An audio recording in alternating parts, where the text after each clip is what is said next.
Hello. Thank you so much for that warm introduction and for this opportunity to tell a few data stories in such a beautiful room with such a fantastic history. I'm told that there are over 100 people watching this online, which is always just amazing to me, that people care that much about data.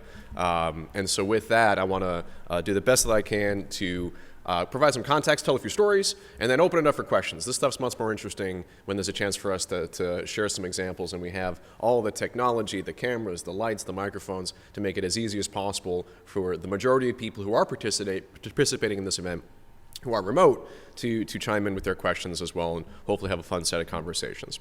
So what I'll do to start is I'm going to tell a few data stories. I have basically 10 websites that I'm going to go through real quickly. And for those of you that are in the room and following remotely, I've already tweeted the links to every single one of the websites on the official Commerce Gov data handle. So the official data pillar Twitter handle, all the links are there. So don't feel an obligation to find where each link is. That's already up on Twitter, and you can find it later to see some of these specific examples that we're sharing. So let's get started. I'm going to start with a set of, we'll say, department-wide perspectives, and then we'll go around the bureaus to a few examples that I find particularly exciting. It's not all inclusive. I'm going to skip a few. I actually see in the room here some folks that really are data experts in very specific fields. More experts are literally walking in the room right now as I'm talking. So I'll do my best to highlight your innovations and leadership, but I also hope that you all can share some examples later. So let's kick in. So our secretary has a open for business strategic framework. There are 5 pillars of the strategic framework, and there are some people in the room who helped write that. So I'm not going to go into great detail about what this thing is, but I will highlight something that's kind of cool. Data is one of the 5 pillars. Here it is, listed here. And make sure the mouse is, here we go. With some, we'll say, high-level descriptions as to what data means in terms of the department. Secretary Pritzker's elevation of data to this level of the strategic plan. It's the first time ever that any government in the United States has ever elevated data as this high a strategic priority. It's never happened before.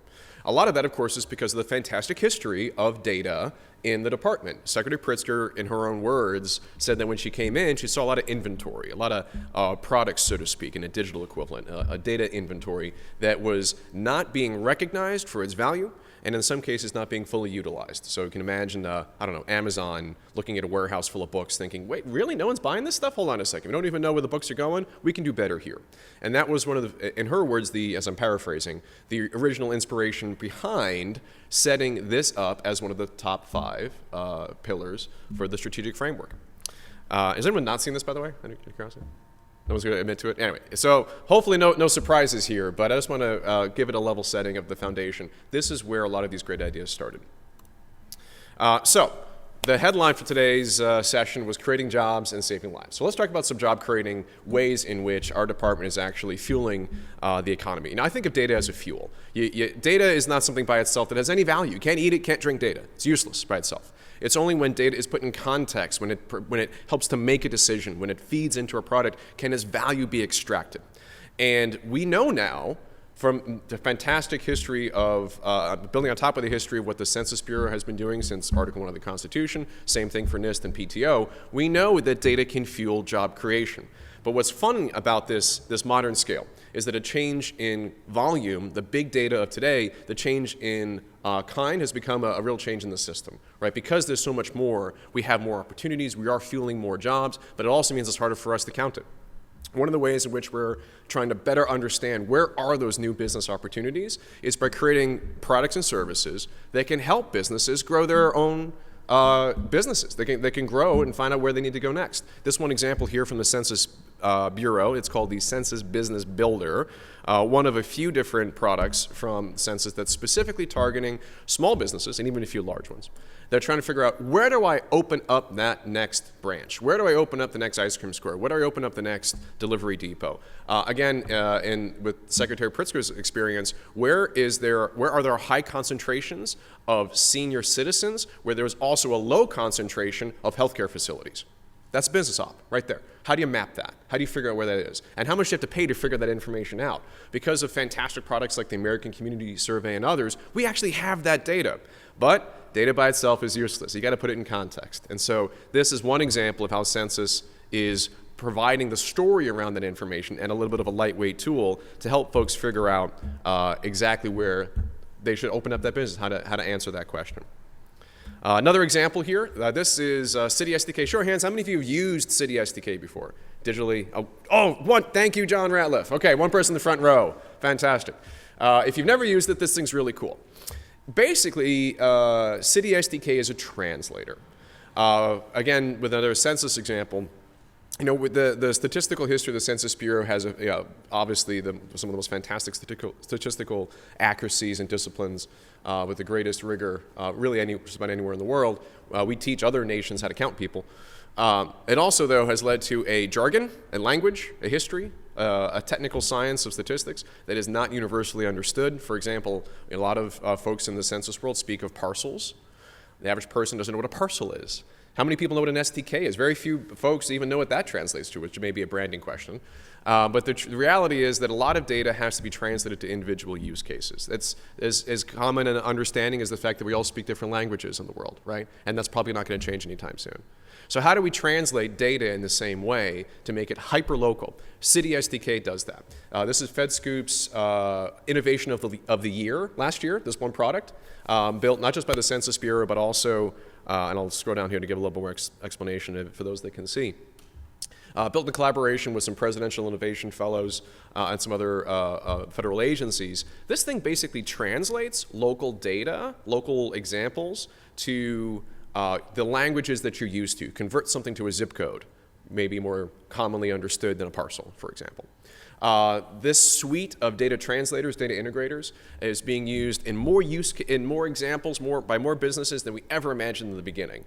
It's helping everything from folks that are delivering food services for those that receive the Supplemental Nutritional Assistance Program, SNAP, used to be called food stamps. It's actually helping poor kids eat better, because we're helping local delivery services figure out more of where needy children are, needy families are. Didn't expect that when we first started. We're seeing this used by insurance companies to be able to figure out more of where specific demographics that are in high need, where they live. And there's also a pretty powerful example around civil rights that, again, not necessarily expected when we first started this project. This is all the type of use cases that help businesses large and small. And one of the fun things about this particular project, although it was built by the U.S. Department of Commerce, the majority of the contributions now being made to this platform are being built by others. Non-commerce employees are contributing to this code, to this software library on GitHub, which is an open source communication collaboration platform. We're getting folks from the community. Hyperlocal communities, nonprofits, academics, other federal agencies, and even city governments are taking this thing and contributing to it. They're adding to our code, and we're not paying them. They're doing it for free because the information is so valuable. They realize that it's worthwhile. It's worth them connecting to this platform and specifically contributing in. That's the power of open source. That's the power of commerce data. And in this specific example, we're helping to create jobs. All right. So here's another example of how this same kind of a different view of the same information. There were a number of ways in which the information from the Census Bureau goes far beyond just helping folks figure out, of course, where to apportion power, whether it be Congress or how to. More folks that are coming in. There's chairs up front. Don't feel obliged to stand in the back. I promise not to pick on you if you sit in the front. There's a lot of information that comes from Census Bureau about income, homelessness, housing purchases. In many ways, the Census Bureau does the data collection for a great deal of the other federal agencies. And one of the things that we recently picked up and that the White House announced was a set of, this will be, I'll call it guidelines, around how to ensure that the use of big data protects privacy, promotes civil rights, and identifies specific opportunities. So actually I'm going to open up, this I didn't even put it up on Twitter, but I'm going to open up another one just because I'm thinking of it. There was a specific project from another set of presidential innovation fellows called the Opportunity Project here. It took the data that I was just talking about. It took a lot of this information around hyperlocal business growth, income levels, and it partnered with many organizations listed here to provide a platform to figure out where are the opportunities to improve one's state of life, what are the key decision points, whether it be in housing, in school, when you got married. Think about it in your own lives. Think about the major choices that you had in your own careers that probably led you to being in this very room. There were probably very specific points where you could have made a very big change in your pathway from your youth all the way to your professional careers. The Opportunity Project tries to find those points in your life and work with partners to help provide better information so that you can get on a path to ensure, as the president has said, that where you're born does not determine where you end up. Then one of the amazing things about the Opportunity Project is that it has, and there's actually an event going on right now, and that will continue into next week, called Hack the Pay Gap. We talk a lot about the inequality of payments between men and women in America. One of the things that the New York Times and a few other reports, journals and newspapers figured out from this information, they've extracted new insights from census data that's been around for a long time. There's actually, in many ways, a higher disparity of pay for women at the higher echelons, not the lower. So if you think about the average, how much is exactly how much less are women getting paid in America? The president has talked about this many times. You start digging into the numbers a little bit, there's actually some very specific segments of inequality, of payment inequality, as shown for different reasons, not good or bad. I'm not putting any sort of political statement on this. I'm just saying the data shows, the Census Bureau shows, and this project has demonstrated that there are some very, very specific differences that require good, reliable, accurate, high-quality data that we can rely upon so that good folks can figure out what to do about it. I'm not going to propose a solution to that right now. All I'm saying is data helps. Data helps a lot. We need it. And with working with partners like these, we can find the business innovators that can look at our data and help us find the right way to put it in context. I have a question about housing. Well, I have an idea about the housing costs of rental apartments in San Francisco, but you're probably not going to come to the US government if you're trying to find an apartment in San Francisco. You're probably going to go to Zillow or Trulia or Facebook and get information from there. Well, how come we can't get our data in those platforms? Increasingly we are. That's a business opportunity as much as it is, in the context here with this guideline that was just released, you can see this month, it's also an opportunity to strengthen our own civil rights and the opportunities for all Americans. Okay, so let's shift gears a little bit away from businesses and counting people to stories of crises. So here up on the screen I have an example of a terrible tornado that unfortunately had mortal consequences a few years back. I'm going to show some pictures of it here. This is just random pictures I pulled from Google. You can see the tornado just tearing through that town of Washington, Illinois. Anyone here in the room from NOAA, before I tell the story? No NOAA? Okay, well, I'll just presume all NOAA representatives are online. And forgive me if I don't tell this story perfectly for those brave public servants who were directly part of this incident. What's interesting about this one little tragedy is that a very similar tornado, category EF4, hit basically the same city many years ago. There was a notification to the residents of this city. It was a 28-minute notification. Basically, you got a text message. I'm kind of a rhetorical question. Does anyone not have a cell phone in the room? You probably, if you're here, chances are, statistically, you all have a cell phone somewhere on your body right now. You will probably, if the tornado hit right now in DC, just like it hit Washington, Illinois, you will get a text message warning you of an emergent crisis, of a natural disaster, and advising you to seek shelter. You didn't sign up for that service. You didn't pay for it. Well, in a way you are, but not directly paying. It's not like you didn't sign up for it like last Friday morning and then you're just opting in. It's an opt-out service, if anything. The notification of 28 minutes is, in a way, life-saving. I'd want that data so that I can go seek shelter. What's interesting about this one situation, than the previous incident, the notification was 5 minutes. 5 minutes to 28 minutes. I don't know how many of you have kids. I got 2 of them. I want those extra minutes so I can seek shelter. I'll take that. I'll take that information. And everything else that goes along with that type of notification, from the severe weather to even normal weather, is extremely valuable and is provided to you on behalf of the U.S. Department of Commerce, right? This is weather data in action. Data can save lives. And I'm getting carried away with these stories, so I don't want to get too far into it, so I'm going to go through the next few examples a little bit quicker. Here is an example from PTO, going around the bureaus here. So bear with me. We're going to go through a few more stories, and then we'll open it up for some questions and Q&A. And I hope in the back of your mind you're thinking about some challenging questions about things that I can say on camera and on the record around privacy and security and all sorts of stuff that tends to get folks with some good curiosity. So PTO, they launched a dev portal, a developer portal. It's a website to help engineers on a kind of a B2B play, business to business, better understand what patent and trademark data is available. This follows the precedent of a lot of really good companies in the world of Google and Amazon and Facebook who have opened up similar developer portals to help folks understand how can I better use information in my own context. And so it's not just a bunch of code. There's also a bunch of code on here. It's not just data downloads, which you can do, or application programming interfaces, what we say are APIs for the engineers that are dialing in. We have a lot more APIs through the PTO website as well. This is all exciting stuff. But we put the data in context. We wanted to show, the department, PTO's leaders, and there's a bunch of folks in the innovation lab at PTO who've been leading this. I'm just really excited to hear everything coming out of that group.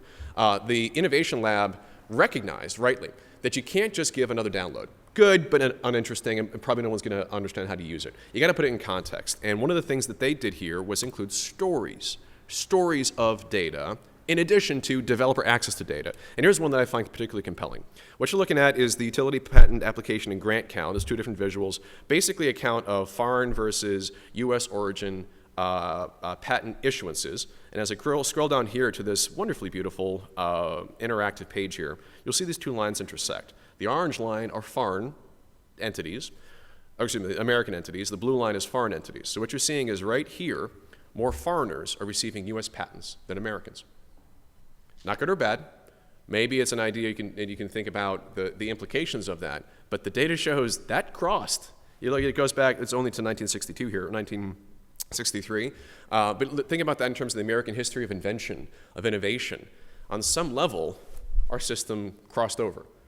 And I know that some folks, for example, here from OPSP in the room and others, probably thinking in the back of your mind, good thing, bad thing? I defer to you as the expertise. All I can say from this perspective is that this data is not just better to understand in individual context, but now we have programmatic big data access to this type of information to see where is it going and what are the other implications for it. PTO, by the way, I'm actually going to give them a brief call out. I've worked for a lot of governments. I've seen a lot of city, county, state, federal, international. I've seen a lot of different ways of trying to modernize technology.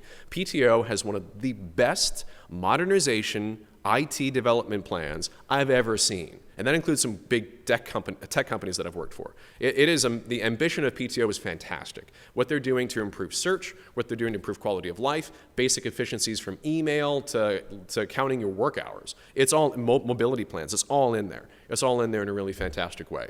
And it took a long time for that team to develop, and I think they deserve tremendous credit for the leadership from Michelle Lee, Undersecretary Michelle Lee, and all the way down the line to the folks that are processing patent applications in the field. Really fantastic to see what PTO is doing to really build a platform behind all this information to make sure that their services can be better, can be more valuable to their customers. Okay, a few more examples. I'm going to shift a little bit to some new initiatives led by the Secretary now. So there's this thing, it's a FACA, Federal Advisory Council, called the Commerce Data Advisory Council. Let me scroll down to some of the faces of these wonderful people. These are your advisors. These are individual business leaders that have volunteered to advise the Secretary on the data strategy. So I think every bureau here has some version of a FACA. Some of you may be intimately involved with this, but it's a good old-fashioned advisory board. Their job, and we don't pay them for this, is to give advice. They choose to do it for a sense of civic duty and obligation, and we're very grateful for their contributions and service. What makes this FACA a little different than the other ones, as I've learned, is that it has a much stronger executive tech presence than other FACAs, and because of the people who show up, they tend to give different types of advice. You have the co-founder of LinkedIn, co-founder of Palantir, the head of open source engineering for Google, the CIO of Intel, and just the decades upon decades of industry-leading, world-class data and tech experience means that they're giving suggestions that are just some of the most valuable stuff any business could ever want in the world. They think about how much a typical business pays for that type of consulting, that type of advice and perspective. We get that basically for free on a quarterly basis, and they have really identified some amazing opportunities within the department and more broadly in terms of the data sector. These folks work for you, right? They are trying to help commerce. And if you're in this room or slightly logged into this webinar, on some level you care about data. Well, they care about you. These folks care about what you're doing and want to make sure that they can provide the most valuable advice and provide the most valuable resources they can to ensure that you are on a path of success and that your data leadership can continue to prosper. We meet quarterly, everything's online, every single meeting, every single set of questions it's posted on YouTube. Because it's an advisory council, it's very transparent. So the resources are available to you. You can see the website, it's just esa.gov/CDAC. But beyond the history of this as being a method, a function of sharing good insights, please consider them a resource. If there's a project, a big one, or a small one that you're like, you know what, I think this could really benefit from some private sector feedback. I would really love the co-founder of LinkedIn to help me figure out if this is heading in the right direction. Well, we have a format for that. We have a platform for you to bring those questions to the council. And in the past, I think 3 or 4 meetings that we've had of the CDAC, we've been very fortunate to have just tremendous participation from the bureaus coming to the CDAC to say, hey, here's what I'm working on. We're thinking of going this way, but we're not sure about going that way. What should we do? What should we do? And the feedback has been extraordinarily valuable. It's kind of a meta picture of a picture. So there's another initiative that was, again, launched more recently as part of a suite of new things around data to build on top of the platform and foundation of all your great work. We're calling it the Commerce Data Academy. And it takes place here, which I also think, as a little side point, I think is kind of funny, right? So this, for all the talk about modern data and big data, in the end, if we have information that we're giving to other people, generally for free, that's not really a new thing. That's as old as the first library in human civilization. So I think it's kind of important for us to even have this discussion in this room, and I'm actually really glad that the majority of the classes for the Data Academy also take place in this library. Not only is it a great, fun, high-tech space, but I think it gives a good sense of history and foundation around the stuff that we're working on. Anyway, the Data Academy has a couple of different engagement points. We have online classes, which are great, right? And we've stored them and saving them for folks to participate remotely. We have in-person sessions, short sessions, 1 hour, so to speak. And then they grow to more involved multi-week sessions, even what I'll basically call a fellowship opportunity for folks that are in different bureaus to come work directly with some of the data experts in the Office of the Secretary to work on game-changing data products for short periods of time of detail in commerce language. You can do a detail to the data service, which I'll talk about a bit more in a moment, and really work alongside some of the best data scientists in the country on some stuff that's going to directly support your bureaus. And then when your detail's up, you can go back and take some of these fantastic new skills that you've learned from the Data Academy, take them back to your bureaus and deploy them in your everyday work. The Data Academy was kind of an offshoot, frankly, from some other initiatives that we started with a few months ago.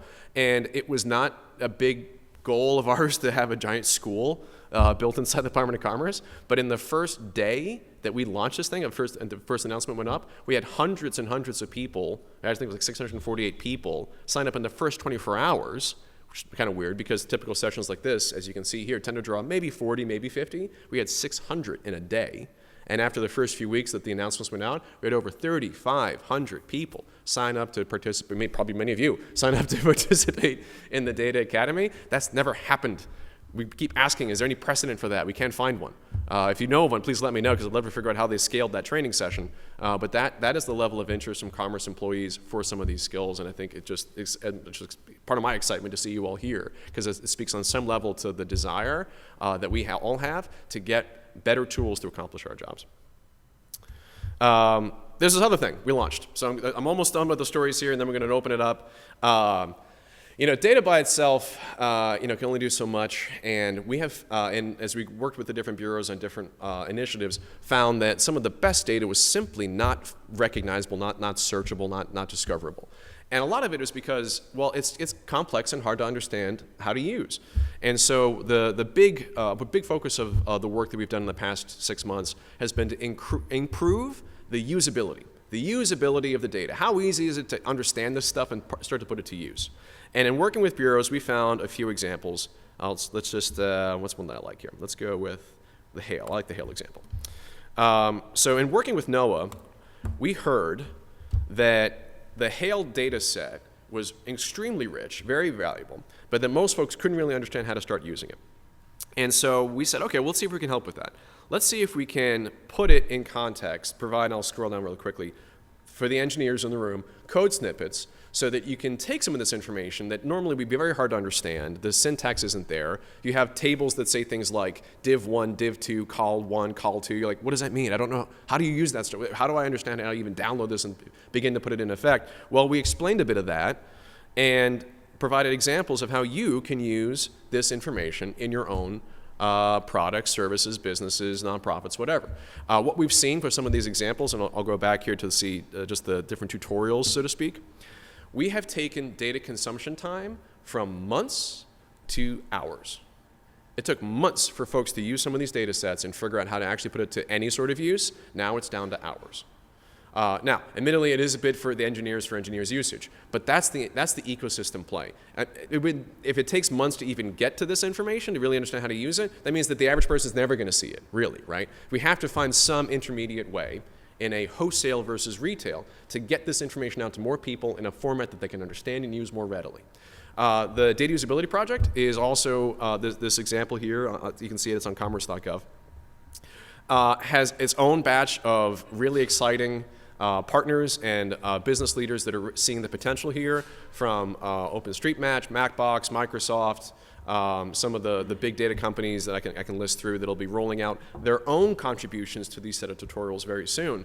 There's real business value here. Folks are looking at this and saying it's not just the data team or the department or the bureaus making these tutorials. Now businesses are coming to us and say they want to make their own tutorials and host them here, which is awesome. Just like with the example of City SDK, we cannot build this all ourselves. It's impossible. We cannot find a way to create all the translators. We're never going to get there. We have to leverage the community. We have to leverage the data ecosystem and provide a neutral platform, a fair and neutral platform, so that they can contribute to this as well and provide all the different customizations and extract all the value that's locked up inside there.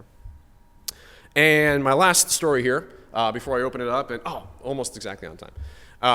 This is, of all the initiatives led by Secretary Pritzker around data, and of all the fantastic services and data products that the bureaus have been publishing for hundreds of years, if not more recently the massive data shares in the last few decades, there is one small little team that I'm particularly excited about. It's called the Commerce Data Service.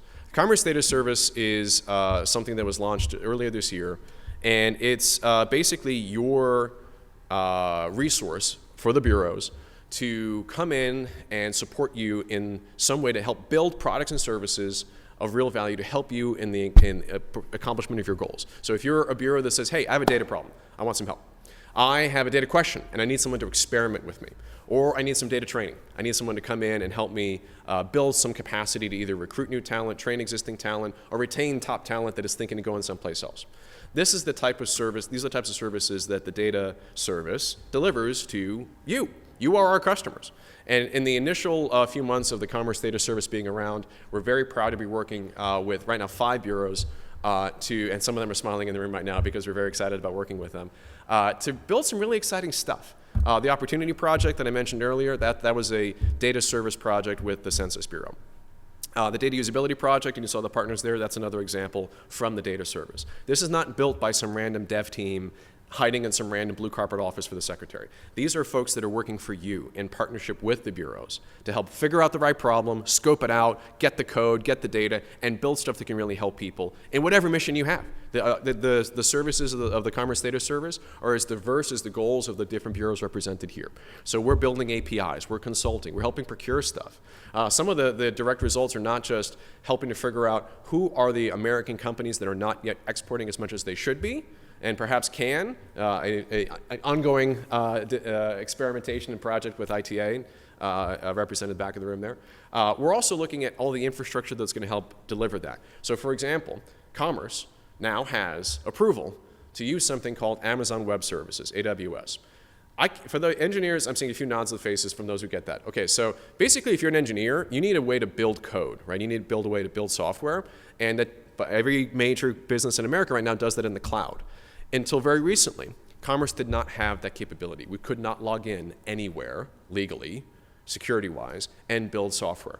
Because of the fantastic leadership from Steve Cooper, the CIO, and most of your CISOs and CIOs, probably at least one of which statistically is represented on this call, we have now set up a cloud development platform. We have GitHub approved. We have Amazon approved. And there's a bunch that are following as well.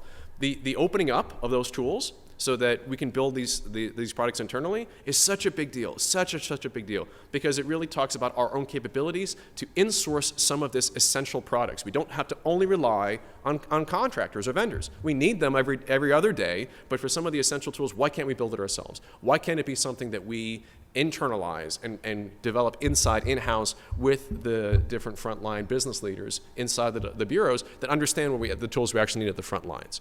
That setup is an infrastructure play and is part of what has come from these larger data initiatives. There's ripple effects of benefits that come from asking good questions about what else can we build to help, look into, ITA in the back there. Can we figure out which businesses are not exporting as much as they should? That's part of ITA's mission, right? Grow American competitiveness, increase domestic investment, and grow exports. Well, can we figure out who should be exporting more? Can we figure out more of where they should be exporting? Data helps with that. Now we're going to, of course, embed it, not just share this information wildly with anyone without understanding the context. We have to put it in the business lines with the UZX and all the folks that are right now working on that and have been working on it for many years before these new data tools showed up. But I think it can be an extremely powerful opportunity. Bringing these types of services directly to the front lines of what we do every day is an empowerment. It's not the end goal. We're not measuring data sets. No one cares. What we're measuring is impact. Can we create more jobs? Can we inform folks in the right way with the services we're providing? Can we find ways to even save lives? Okay, I'm gonna cut myself off there. I've told all the stories that I promised to and was 5 minutes over, sorry. I get carried away with this stuff. So what I'm gonna do is I'm gonna shift microphones here and hopefully spend the second half of our time answering any questions that you have. So I think there's a microphone in the back. I guess we'll start in room and then go online, or? Yes, just before we get going on the Please. Q&A, a couple people have asked what is the best way to contact you if they have questions that come up later, or to contact the, the data service. Great question. So even on this page, for those that are following, let me come back here, hold on. There, where is it?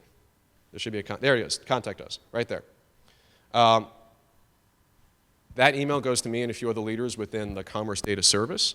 And again, I don't want to even accidentally imply that the Commerce Data Service in any way represents all of the data work that's in the department. We're a small team. I'm brand new, obviously, as you can tell from my enthusiasm. So look, there's a lot. This is not going to be the end all of questions and answers for everything data related, but I'm certainly proud to help and connect any questions that come in. And I hope, and just the stories I've told, that I'm trying to represent the whole department and everything that they're doing. So if some of the questions come in and I can't answer it, I may just feed it to BIS or whoever. But I'm happy to provide that service and help connect folks that have questions on that. Great, thanks. Oh, sure. For those who can't hear, thank you. Suggestion from the front. It's just data@doc.gov. Data@doc.gov. Great. Let's start. Questions in the room first. Come on, guys. I know one of you has a burning question. Question in the middle there? All right. There's a mic coming. Bye. Nobody ever wants to start. Oh, sorry. I can't hear you. Nobody ever wants to start. Oh, okay. Yeah. All right. So I'm asking this question because you talked, you had an international flavor in your presentation, meaning that I think it was through the census segment where you're translating, foreign data into the equivalent to U.S. data, and you're essentially putting people on the map in the third world country. I'm from ITA, and I'm very interested in financial inclusion of these people who would otherwise not be on the map. Financial inclusion to enable them to get financing to purchase U.S. To purchase from America? Yeah. So it's a brand new way of increasing customer base. Okay. So my question for you is, do you see any kind of help like this from an international perspective on financial inclusion that I can tap you on?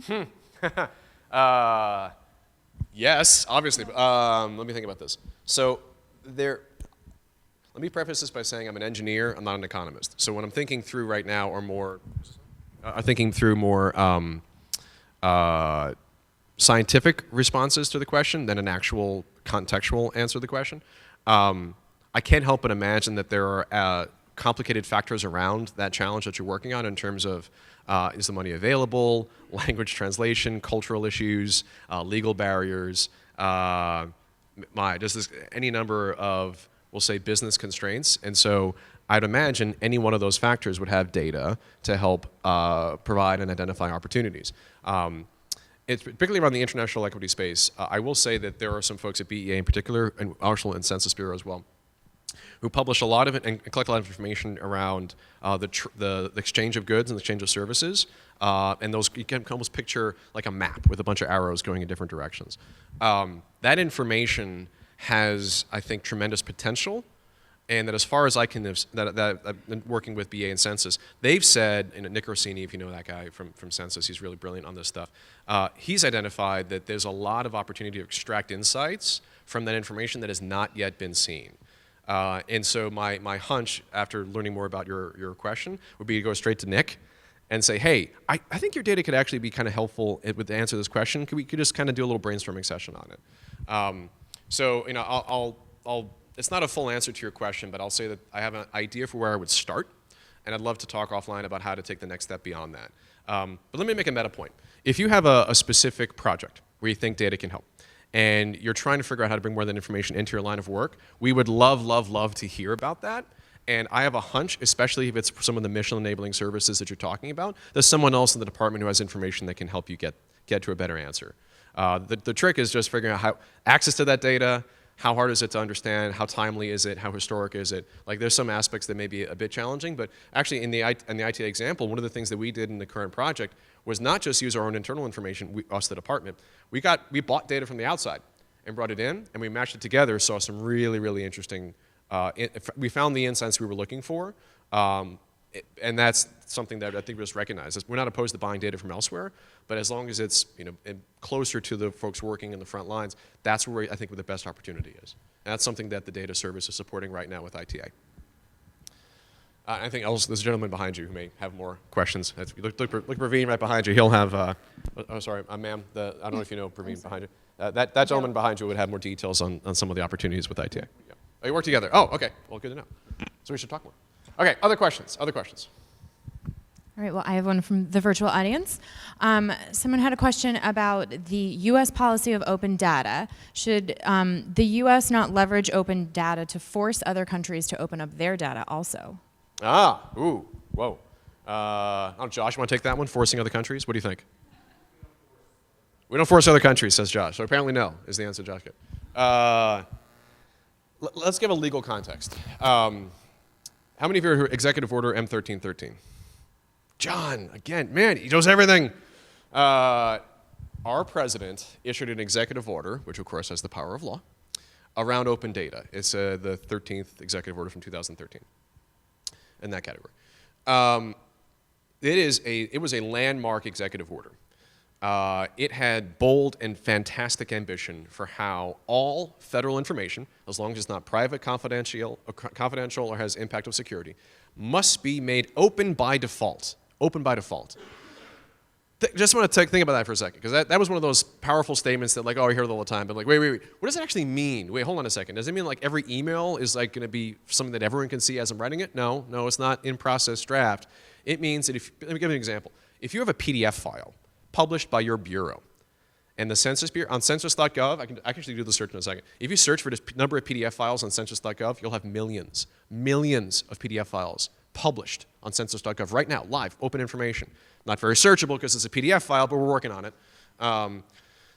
That is, I would consider a benchmark of a data product. That information, and if there's a table in there, the data that led to that table itself should also be completely open for anyone to reuse to the raw data. Think about that in the context of NOAA and all their sensor network. So with the big data project, which I did not talk about, this is probably the most important data project in the entire department right now, just from its scale.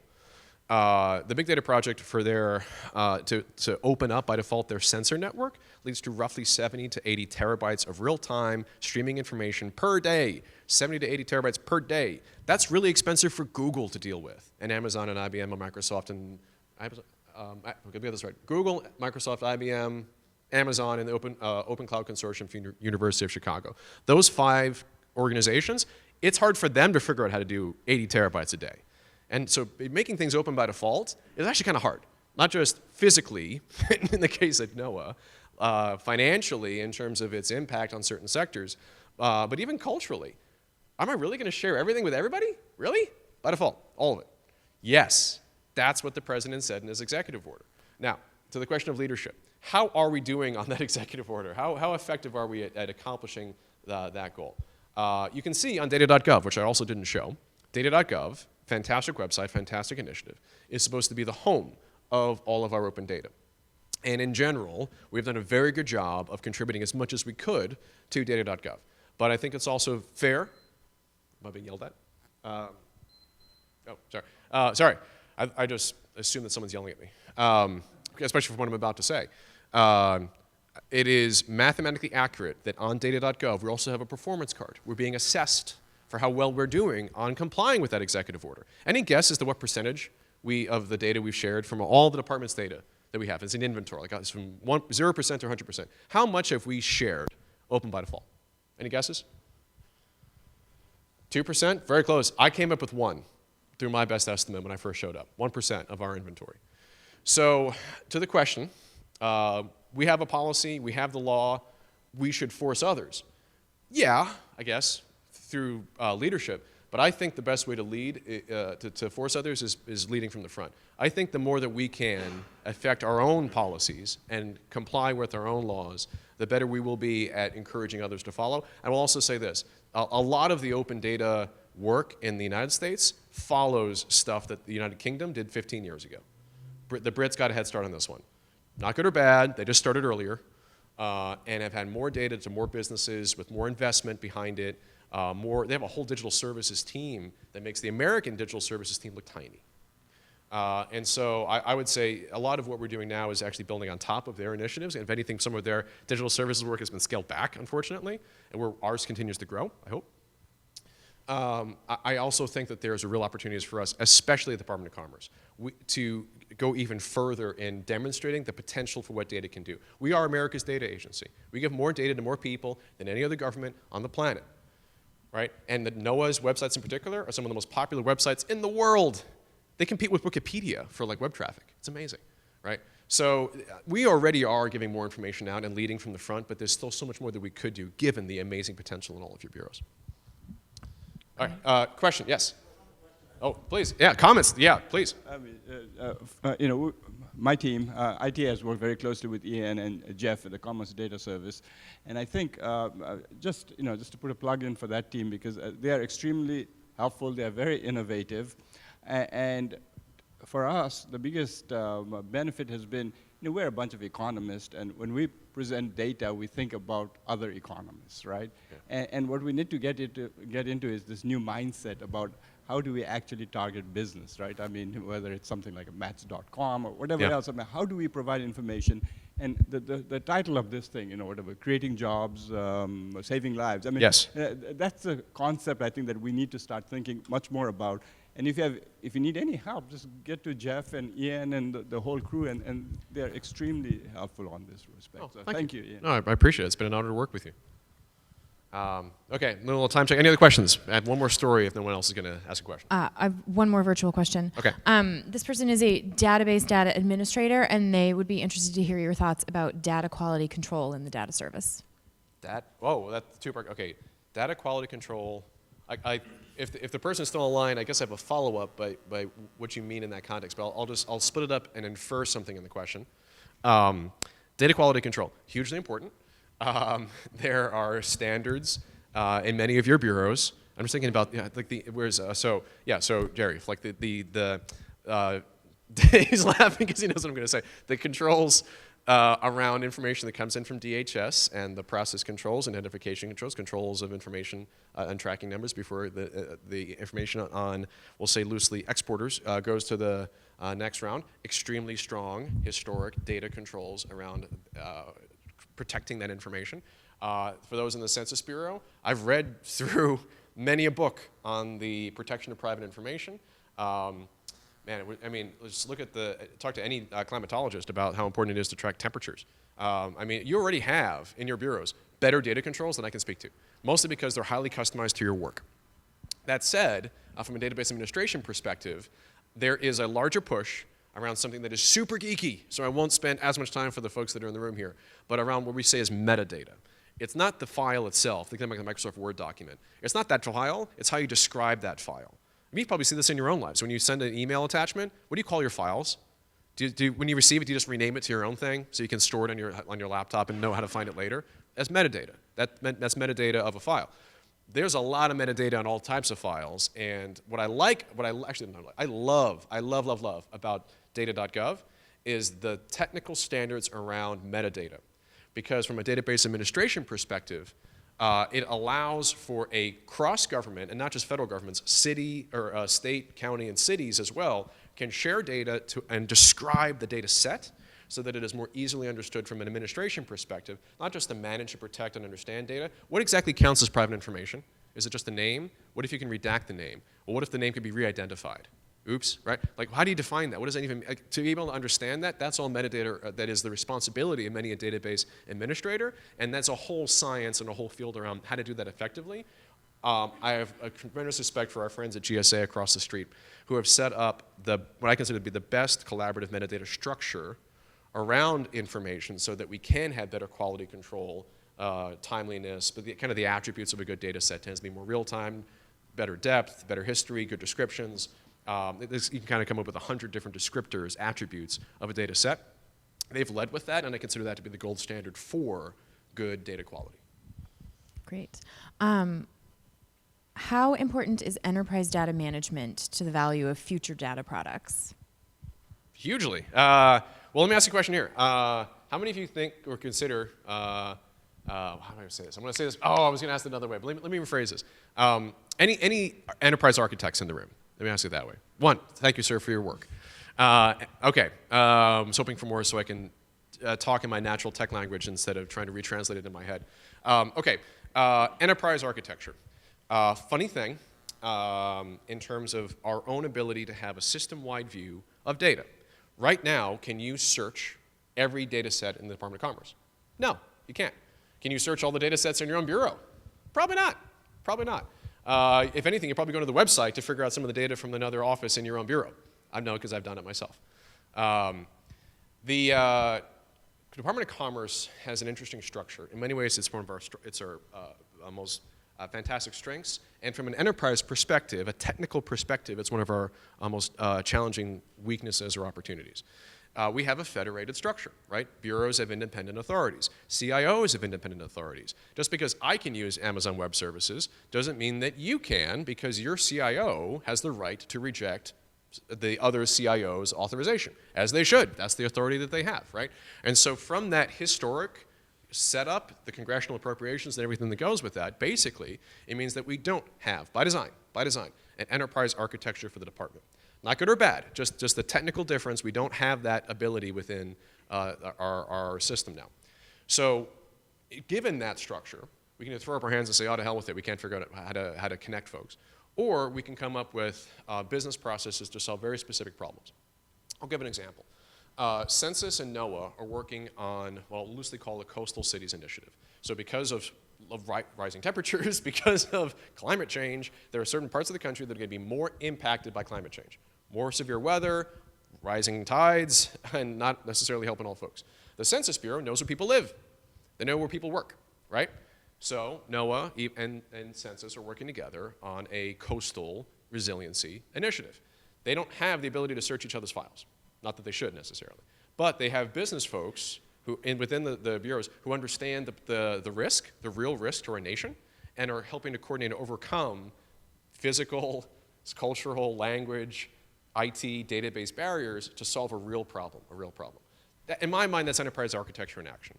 Would I love to have some magical big data system to crawl into every single database? I guess, but that's not going to help. Even if we did have that capability, is it going to actually help us accomplish our mission? And I think that our processes, our abilities to work together as a department for these common challenges is stronger than any technical invention to somehow make our databases talk better together. So if that's it, I'll close with one example here. Oh, and again, I got 5 minutes left. Here, let's do this. So turn the gooseneck back on. I'm going to give one more example as you go away and ask it with just one quick question. Can anyone in the room here please shout out your favorite rock band or hip-hop band or DJ? Someone shout a musician. Rolling Stones. All right, so let's take a look here at how information is put in action. How many of you have Googled before? Everyone? Come on, you've all done it. Admit it. Okay, so let's check out Rolling Stones. Okay, notice here that we have a few different things in the Google search bar. We have at the top, we have a little integration from Twitter, On the right, we have what's called, sometimes there's a fact bar at the top, and on the right, you have what's called a knowledge panel. This is the same type of experience, whether it's in Microsoft Bing or Facebook. I'm picking on Google, but any of the search providers you choose to use are probably having exactly the same experience. So notice how with Rolling Stones, it's not just Google content, it's not just web pages, which we have here. On the right, you'll see Pandora, YouTube. These are other service providers. Even ability for you to procure songs from the band. Because apparently they're not on tour. I've done Rolling Stones recently. When they're on tour, you can buy tickets through Ticketmaster. Kind of an interesting little service that is not a search. It's not a web page. Now let's look at something else just to see how data is given to people. So let's go population of California. Census Bureau. We have an answer, not a web page. We have an answer to the question at the top. Why is that? How'd that get fed in there? We still have the knowledge panel on the right. Census Bureau again, they provided attribution. We're giving credit here. But then think about something else that you may work on. And I won't go the full demo in the interest of time. Think about services that are important to Americans. How to apply to become a citizen. If you are a victim of domestic abuse and you're searching for help. If you're a veteran and you're unemployed, try searching veteran employment on your own spare time, just for fun. Take a search of veteran employment and see how depressing those answers are that come through the Google searches. Why is that so hard? Why is it that government services that we recognize are important have such terrible search results and people are looking for information, but we're looking for rock and roll and random fact checking on the weather? It's so easy. Well, there's reasons for that. There's a whole system that makes the internet. But I also think that it's a real opportunity for us. The work that you're doing can be connected to more people. People are trying to find answers on things that you're working on. If you're in this room, you care about data, which chances are someone's looking for information that you work on every single day. How easy is it for them to find the answers? How easy is it for them to find the information that you're working on? It's probably a little hard. And I know that from my own work working with governments and the opportunities that we've seen. This brief demo is, I think, hopefully just a final call to action. There's a lot more that we can do to get more information in the hands of more people. And it's fantastic work that you're doing that is led to these valuable products, but so much of the Secretary's initiative is about unleashing your brilliance, unlocking your data for the folks that need it so they can have answers to their questions, the business questions, the family questions, where to live, where to go to school, how to become a citizen of the United States and live the American dream, right? These are what we work on every single day. I think data can help, and I sincerely appreciate the opportunity here to share a few data stories, and going forward, I surely hope to find a way to work with you all. So thank you so much. Appreciate it. Wonderful.